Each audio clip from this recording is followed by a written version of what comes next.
Ben, did you see the news? He's one of the greatest boosters of nuclear that I know. Ben Jacobson right here, ladies and gentlemen.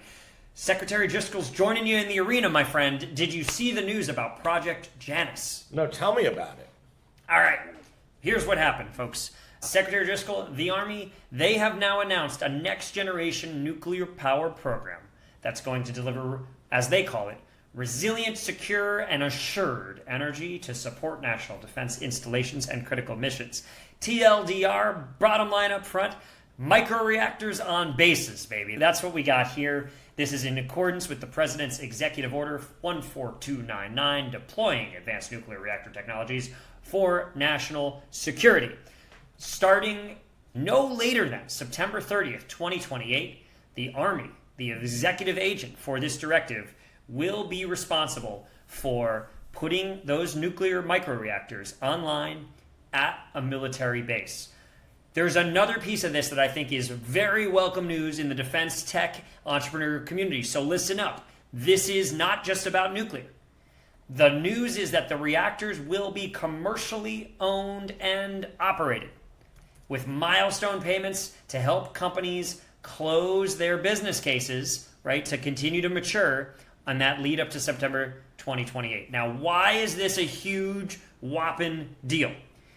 The supply that is now coming into this defense market from startups, from the venture community funding those startups, it's reliant on big outcomes, big capital O outcomes. They need to see that the military is going to modernize how they buy this sort of thing. Now, 10 years ago, Ben, this sort of program, it would have been awarded to a services firm that would have built a nuclear reactor on a base. Lord knows what the cost would have been for such a thing, right? It would have been a 10-year program, and it would have cost probably billions of dollars.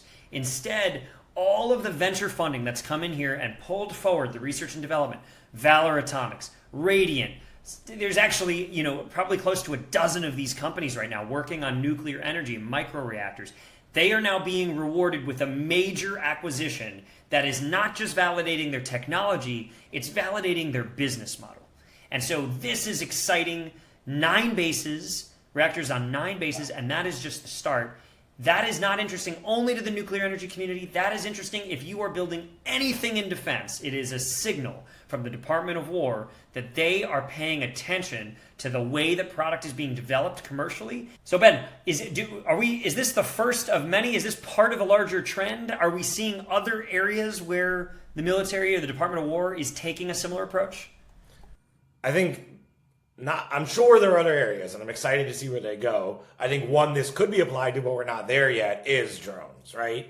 And so I think across drones, when we think about, it doesn't seem like there is a lead kind of overarching theme with an end state so clearly defined, right? It seems like drones are the answer to everything, and maybe not actually, we're not sure what they're solving. So there's this, that I think comes then with this integration gap, right? Where we don't really have a common digital or operational backbone on the operational side of doing it, and then also on the buying procurement side, right? And so that could also help with like a regulatory synchronization, right? Like how are we thinking FAA, DOD, allied airspace, and both operationally and again in procurement, right? And then putting that industrial base coherence together too, where it's just so fragmented. Could we get some more clear, open standards to basically stabilize the whole thing?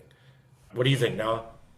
Yeah, I think it's an example of what it could look like when it's done well. I think on the drone side, we've not seen this. There was some hope that maybe Replicator would be this. We simply haven't seen it yet. I think the hope is that there are more that follow in this footprint. Let's see. We got to get to the finish line. Replicator was announced, and then it's been a few years. We're now just announcing Project Janus. Let's see where we are in 2028. The hope is that these things come online, and it's safely, and it's done efficiently, and more follow suit.